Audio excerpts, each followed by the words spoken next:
So the formula for unlimited wealth is quite simple, and it starts with symbols and sounds. A little later on, I'm going to get into something called S4. S4 is a type of meditation that I've practiced, and I've kind of mastered it, I guess, over time, and it really sinks you deep into what you want to manifest. So I'll be covering the meditative part later. Right now, I'm going to be talking more about the symbols and sounds. So symbols, I mean, they're everywhere around us, right? Think about it. Logos, it's a symbol. Ancient like symbols and ancient coins and all our Facebook profiles and avatars and gravatars, and I mean everything is a symbol. Everything that we think of is a representation of something else, right? Everything that we take in is a symbol. The logos affect us in certain ways. Sacred geometry, as we like to call, is a symbol. Did you know that sound, when converted into, it's called cymatics. The science of cymatics is quite literally when you take sound and you take sand and you put it like on a vibrational plate and you put sound underneath it, it creates a symbol.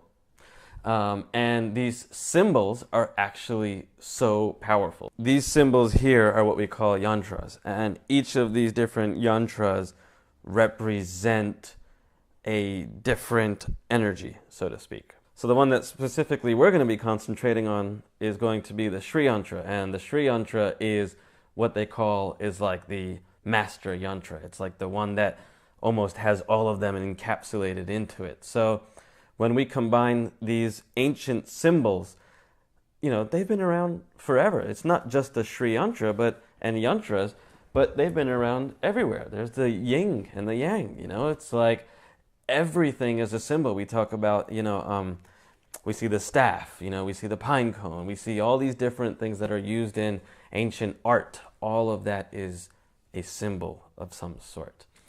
So I printed out this paper. It's from Moscow University, and it was also published in the Journal of History of Science. And what it says, it talks about the Sri Yantra that I was just talking about, and the Sri Yantra. And it says the ancient instrument to control the psychophysiological state of man. So this was a study that was done in 1989, and they showed that the Sri Yantra was basically the creation of all creation. Like it represents the whole entire universe in one symbol. That symbol can be used to create anything you want in your life. When using it, particularly with the wealth formula, it is double effective. It just makes wealth skyrocket through the roof. And so it's a very, very powerful symbol. Again, we're going to be getting into more of these details of this symbol in just a little bit, but I just want to explain to you that the symbols have been around us for centuries. And I've researched tons and tons of symbols, from the tree of life to the Torahs and to the Torah, and all these different symbols, and I found that the Sri Yantra actually produces an effect. Like this study says, it produces a neurological effect in your brain, allowing you to get into alpha brainwave state, allowing you to create on a subconscious level. So symbols, again, very powerful. Then we have sounds. Sounds, oh my God, I'm speaking to you right now and you're understanding what I'm saying. If someone who didn't understand English at all, or someone from another planet, let's just say, was to come here and they don't understand our language at all, they would just think of it as noise or sound, right? It's just the fact that you actually understand me that we can actually communicate. If, someone who grew up on a remote island and I just started speaking English to them, they wouldn't understand what I'm saying at all. And so sound is very powerful. It allows us to perceive what we perceive as reality because it's what we take in.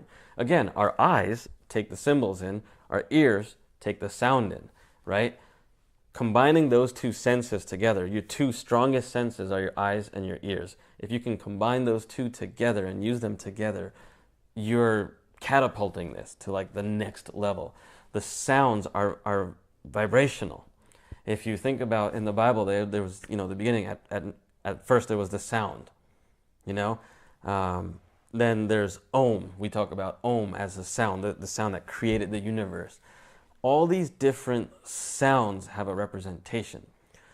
In ancient Sanskrit was what they call as one of almost the first languages. I put languages in quotes because it wasn't really a language. It was actually sounds. Sanskrit was based on sounds like da, ga, ma, pa, and like all these different sounds. That's all they were. And these sounds actually had energy qualities of elemental particles. So when you say these sounds, you quite literally attract elemental particles by saying these sounds over and over again because you're vibrating. And so what happens when you're vibrating at a certain frequency? Well, certain energies are going to be attracted to you. So that's what Sanskrit was based on. That's what these sounds were created for. It's the creation of the universe. It was everything that has happened in the universe since the beginning of time in sound.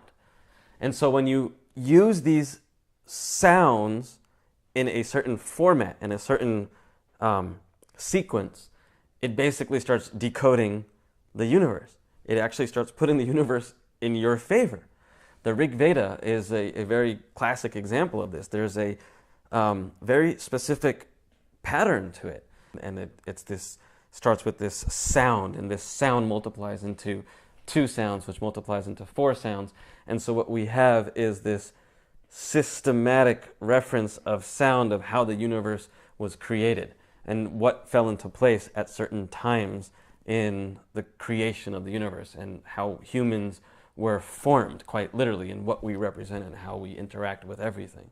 So these sounds will empower you to attract those energies you want in your life, to attract that wealth that you need in your life, and combining that with the instrument of wealth or the instrument of creation like the Sri Yantra, and using it with the wealth mantra and creating that vibration, you're stimulating your eyes and your ears. And what does that do? It goes into your brain processes it, and it changes your perception. It changes and reflects in your endocrine system, actually. So mantras are starting to be proven to, when you do certain mantras, they have certain frequencies, like Om, right? Om, the sound is actually the most powerful part of the Om is the because if you do right now, you'll actually see that you're vibrating. Like you actually see that you're moving, like you're actually pulsating at this like very high frequency. And so when you're combine that with different sounds, every single sound has a different energy and quality like that your body quite literally becomes a beacon, it becomes an energy magnet.